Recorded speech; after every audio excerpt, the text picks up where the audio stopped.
Never trust the guy who doesn't do dates, never invites you over, and suddenly promises a big holiday night out. Because that's not romance, that's a setup. The episode lands a rare, genuinely intelligent touch with Eva name-checking Octavia Butler, proof that the writers occasionally remember culture exists beyond conference rooms and Christmas recitals. That kind of reference doesn't just flatter the audience, it elevates the world of the show by threading real, consequential voices into the fabric of the narrative, instead of relying on recycled soap tropes and conveniently timed misunderstandings. And then, naturally, the show pivots to the doctor's office, where even the oncologist appears to be smiling through the delivery of life-altering news, an acting choice that reads less like professional bedside manner and more like someone is acutely aware a camera is present. The tonal whiplash is almost impressive. One moment, serious medical stakes. The next, a performance that threatens to pull focus from the family's grief simply by existing. Still, the emotional center holds because Anita and Vernon are doing the heavy lifting, competently, consistently, and with the kind of grounded warmth soaps often pretend to value. Vernon's plea, insisting she stop carrying it alone and give it to him, cuts through the noise precisely because it is uncomplicated support, not a plot device dressed up as romance. It is one of those lines that reminds viewers what partnership is supposed to look like, which naturally triggers the inevitable question, do men like this exist, or is Vernon Dupree a benevolent myth designed to keep the audience hopeful? Either way, the scenes between Anita and Vernon are the episode's best work. Strong performances, earned tenderness, and a palpable dread about what comes next. Because what comes next is not a tasteful montage. It is the looming probability of a mastectomy, possibly reconstruction, and the inevitable medical-industrial carousel of specialists who will orbit the storyline, conveniently including Ted and/or Carlton, since both are positioned to be involved by profession and by narrative necessity. The setup is clear, a gauntlet of twists and turns, with the bell-ringing finale waiting down the corridor like a contractually obligated triumph. The optimism is appreciated, the predictability is noted. The fear that the show will fumble the gravity of cancer for shock beats is entirely reasonable, especially with the explicit dread of another infamous trauma arc hanging in the air. Of course, while a family navigates the possibility of major surgery, Carlton continues doing what he does best, radiating unease. The creep vibes are not subtle, they are practically lit from below. He is persistently perceived as sneaky, evasive, and conveniently tethered to vague family obligations, an evergreen excuse that reads like a placeholder for a secret life. The prediction that he will stand Nicole up on New Year's Eve fits neatly into this pattern. A man who avoids real dates, never invites her to his place, and suddenly offers a holiday outing as though grand gestures can substitute for basic transparency. Add in his apparent failure to mention something as simple as his niece's Christmas recital to Nicole, and the impression becomes less private and more selectively concealed. Nicole and Carlton, meanwhile, inspire a special kind of fatigue, the kind that makes fast-forwarding feel like self-care. Their scenes are widely read as boring at best and eye-roll-inducing at worst, with a romance that seems engineered more to irritate Ted than to convince anyone of genuine affection. Nicole kissing Carlton and immediately looping in her sister is not romantic momentum. It is a public relations announcement. The speculation that she is choosing Carlton as retaliation rather than desire is not uncharitable. It is consistent with how forced and performative the pairing appears. And if the show expects viewers to forget that Carlton pursued Nicole when she and Ted were merely separated, while Ted was ostensibly his friend, then it is asking for amnesia as a form of engagement. Yet the irony is that the narrative also wants Nicole and Carlton to have some pre-existing bond. Friends before business, with Carlton liking her before a conference trip, so the audience can pretend this is fate and not opportunism. Unfortunately, the result is a romance that feels like it was reverse-engineered. Start with the kiss, then rummage around for backstory to justify it. Meanwhile, viewers are already writing the ending. Nicole falls hard. Carlton breaks her heart. The suspense, apparently, is supposed to be whether the betrayal happens before or after the New Year's Eve no-show. If Carlton is the show's walking red flag, Eva and Isaiah are its masterclass in mixed messaging. The storyline asks for patience, healing, and being wooed, then immediately stages a scene that implies a physical relationship unfolding at full speed. Calling it contradictory is generous. It is incoherent. Eva is also framed as emotionally guarded, careful to avoid getting hurt, choosing a low-pressure arrangement that keeps attachment at a controlled distance. That could be a nuanced portrayal of vulnerability, except the writing undercuts it with whiplash pacing and a partner who comes off as trying too hard. Isaiah, pitched as a former bad boy, is perceived instead as an earnest cornball cosplaying edge. The attempted reinvention doesn't land. It reads like a resume padded with adjectives. Worse, there is an awareness, rightly stated, that Eva has recently endured a breakdown involving Tomas, making the push toward commitment feel premature and oddly insistent. The sentiment is clear. Taking time is valid. Being rushed is not. And the expectation that Isaiah will simply draw rings around Tomas underscores the show's tendency to treat romance as competition rather than compatibility. Eva's arc would be stronger if it respected grief and recovery as more than obstacles between bedroom scenes. Then there is Ted, whose holiday storyline is practically annotated with symbolism. The past embodied by a former family Christmas, the present embodied by the person who ruins his peace, and the future embodied by something newer and younger. It is blunt, but at least it is honest about what the show is doing. In parallel, Danny continues to deliver lines that sound tailor-made for her, none more so than the cutting remark about the man who has everything, but cannot explain how he got it. The show may wobble structurally, but Danny remains consistently herself, incisive, sharpened, and allergic to pretense. And because no soap can resist detonating a relationship on principle, the wager placed on Danny and Andre's marriage sits like a ticking device waiting for discovery. When Andre finds out, it will not be subtle. It will be catastrophic, performative, and, if done well, deliciously deserved. Finally, the ensemble churn continues. Business plots where Leslie dazzles with a proposal one moment and schemes to take a clinic concept from Samantha the next. Shifting friendships that suggest the show rearranged pairings because certain characters are barely present. And the steady hum of viewers bracing for medical storyline realism to collide with soap storyline sensationalism. The emotional response to Anita's cancer plot is not abstract.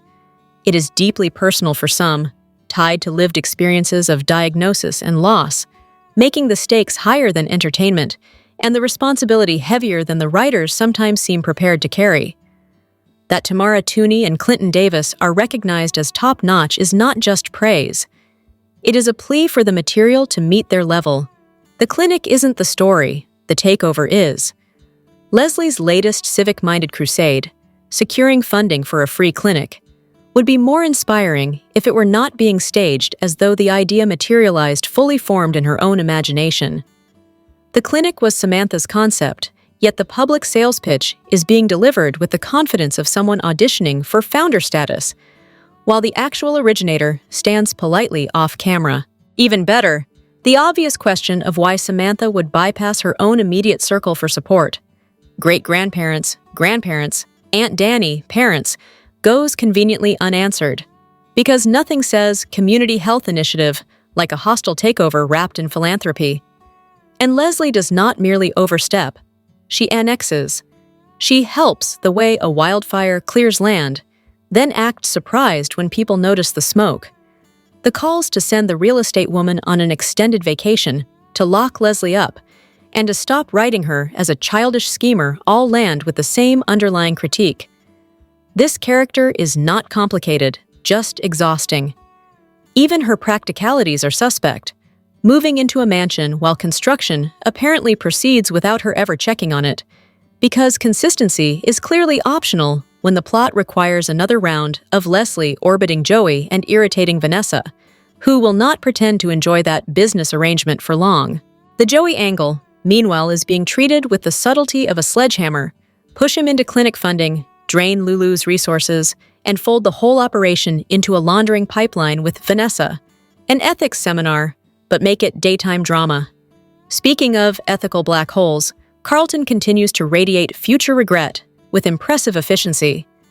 The pattern, secretive absences, holiday cancellations, suspicious evasiveness, has the unmistakable scent of a double life, up to and including the possibility of a secret family. Nicole drifting toward him anyway, delivering a kiss that reads as less romance and more self-sabotage, is the kind of writing that begs for an intervention. Wake up, move on, retire the Carlton mess, and stop marching toward a New Year's Eve disappointment that will almost certainly arrive via last-minute emergency. And if the goal is to show Nicole heading for trouble, mission accomplished. He is coming on too strong, leaving too abruptly, and telegraphing mess so loudly it barely qualifies as subtext. Elsewhere, Eva's arc manages to be both cautious and spectacularly contradictory, interrogating Isaiah with the intensity that should have been applied to Tomas, then delivering long speeches only to circle back to the same behavior, now with the added detail that she and Isaiah have slept together twice. The show also continues its charming habit of letting characters date within the tightest possible social radius, because why expand the universe when discomfort can be recycled? At least the production occasionally aims higher. Anita's diagnosis is being portrayed with a level of detail that is genuinely educational, especially for audiences who rarely see Black women's breast cancer experiences treated with this much narrative space. That said, accuracy still matters. When a doctor demonstrates tumor shrinkage via video, it is typically time-lapse imaging over a course of treatment, and reductions vary. Viewers are right to note that clinicians use metric measurements and that patients should be encouraged to ask clarifying questions, request conversions if needed, take notes or bring support, and review after-visit documentation. The emotional resonance is also real. Port placement scenes are not dramatic beats for many families. They are lived trauma, particularly for those who have watched a teenager endure inpatient chemotherapy, those coping with recurrence after remission, survivors who find the storyline triggering even years later, and households currently facing an aggressive cancer with outcomes that are painfully uncertain. In that context, Vernon stands out as the rare adult in the room, phenomenal, romantic, supportive, and grounded, the kind of partner who does not perform strength but embodies it, reminding his wife of her own solidity when fear tries to rewrite the script. If he does not arrive with Vernon's steadiness, the standard has been set. The bar is not charisma, it is character. Dani earns her own praise as the friend every woman deserves, no judgment, straight answers, loyal without enabling. And it is easy to see why Nicole, framed as the mama's girl, may take Anita's health battle the hardest. Meanwhile, the family pressure point tightens. Verona pushing Anita toward telling the children signals the inevitable "it's time" moment, with additional revelations looming when Nicole and Dani learn more about their mother. Add the arrival of a new player, Rick, and the show's refusal to provide reliable weekly previews, recycling old clips instead of offering a real look ahead. And the result is a series that can be emotionally incisive one minute and structurally careless the next. Even the gossip economy gets its obligatory audit. Condemnation of Leslie for sharing information about an alleged affair involving Vernon and Ted rings hollow when the same voices previously circulated their own infidelity rumors, including claims about Sharon, because moral outrage is rarely convincing when it comes with selective memory. And yes, it is also true that many people in Leslie's position would have assumed an affair if presented with the same suspicious optics. The difference is that most would not convert that assumption into a lifestyle. Finally, a practical note the show seems determined to ignore. There is only so much adult couch romance a set can sustain before it starts to look less like passion and more like a furniture sponsorship. At some point, a bedroom set would not just be nice, it would be basic professionalism. Ted isn't confused. That's the excuse people use when they want zero accountability. And this show is handing it out like candy.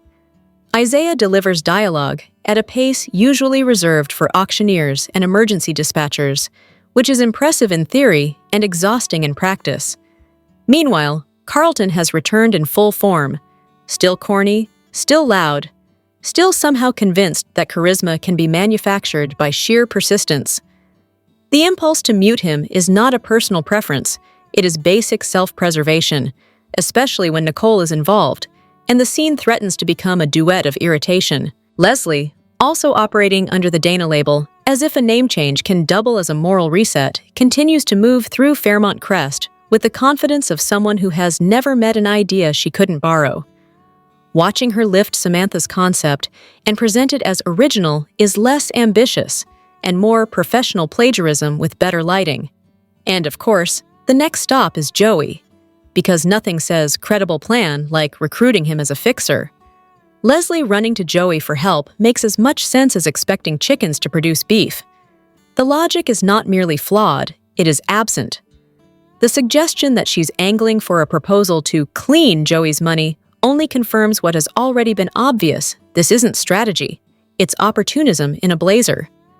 The recurring obsession with money and respect is equally revealing. The missing validation is not being withheld due to finances. It's being withheld because of behavior.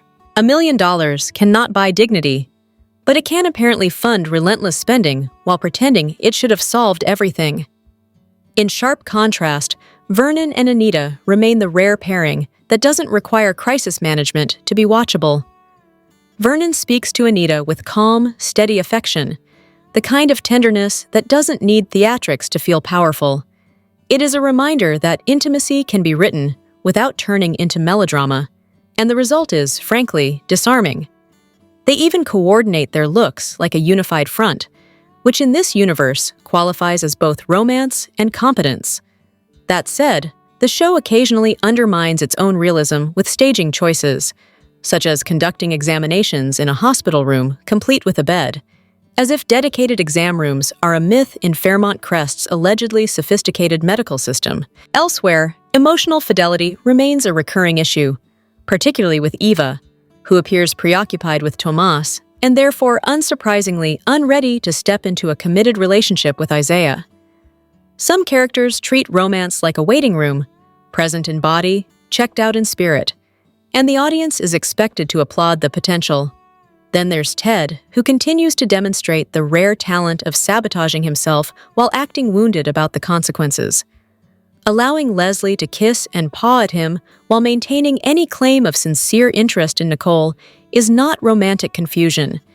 It is self-indulgence dressed as uncertainty. If the goal is to lose Nicole permanently, this is excellent execution. The manipulation is hardly subtle either.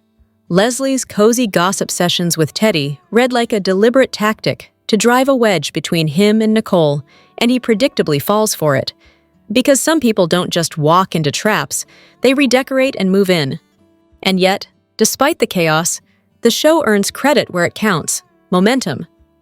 The storylines move with unusual speed for daytime drama, and that brisk pacing helps the emotions land harder. The connection feels oddly intimate, like watching reflections rather than performances. Sadness, joy, disappointment, and recognition arriving with uncomfortable clarity. Still, even a fast-moving series owes its audience closure, and the unresolved attempt on Laura's life is the kind of dangling storyline that demands resolution, not a slow fade into convenient amnesia. Justice for Laura is not optional. It is basic narrative hygiene.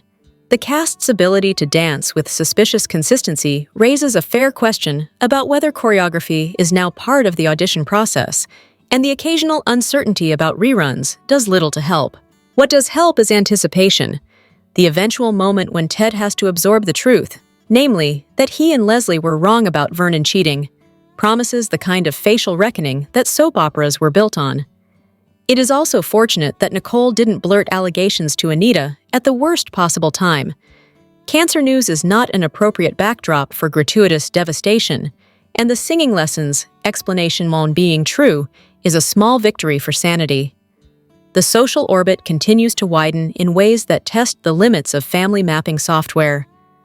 With Danny married to Andre, Ted positioned as an uncle, Eva framed as a cousin, and children picking up new great-uncle relationships like collectibles, the family tree begins to resemble a cautionary tale from a regional folklore archive.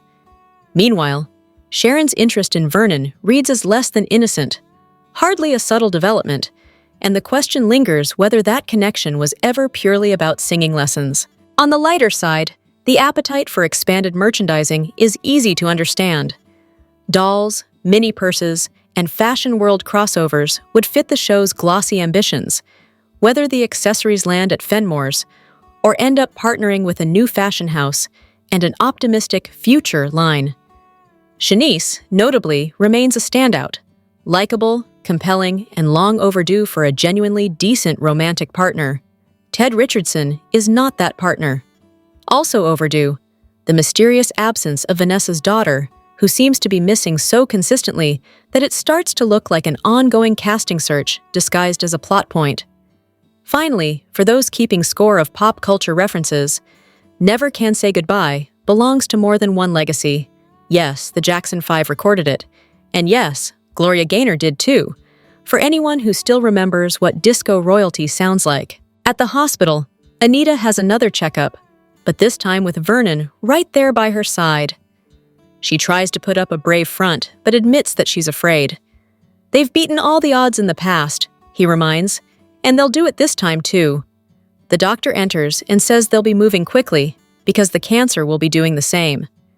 The doctor says that he can't talk about her chances of survival, but very honestly walks her through how they will fight the cancer. Chemotherapy, a port, possible lumpectomy. The words leave Anita terrified, and Vernon, refusing to let her face this alone, pulls her closer, saying he's not ready to let her go. They make promises to one another as the doctor returns to say they can schedule her port surgery later this week, which leaves the couple realizing that it's time for them to tell the family. Isaiah shocks the you-know-what out of Eva by using the word girlfriend. Sure, they're moving fast, but he likes where they are. Lean in, feel it out, enjoy it, he advises. She worries that he's not really over Yolanda. She wants reciprocal wooing, a weeing, and they agree to keep getting to know one another. And just like that, they're stripping down and getting busy. They make plans to spend New Year's Eve together just before Leslie shows up on her daughter's doorstep. Leslie walks into the back room of the casino and tells Joey she has an offer he's going to want to accept. He asks why he'd want to join her in funding the free clinic. He, however, isn't after respectability, and thinks she would be a lot more interesting if you stopped worrying about external validation. She urges him to consider the possibilities of them teaming up. Danny and Vanessa enjoy cocktails at Uptown while chatting. Noticing the establishment's hot new bartender, they make a bet. Can Vanessa convince him to become an escort before Danny can sign him to her modeling agency? Ultimately, he rejects both offers. When Joey arrives, Danny beats a hasty retreat. As for Vanessa, she urges her beau to accept Leslie's offer. At the club, Nicole invites Carlton to join her for lunch. It's a breezy, casual meal, with both catching up on recent events. They agree to spend New Year's Eve together, sealing the deal with a smooch. Next on Beyond the Gates, even a special New Year's Eve guest won't be able to soften the news that several folks will hear today. And if you want more Tuesday teasers from all 5 soaps, click here. Meanwhile, if you're looking for a crap ton of 2026 preview and predictions, look no further than the gallery below.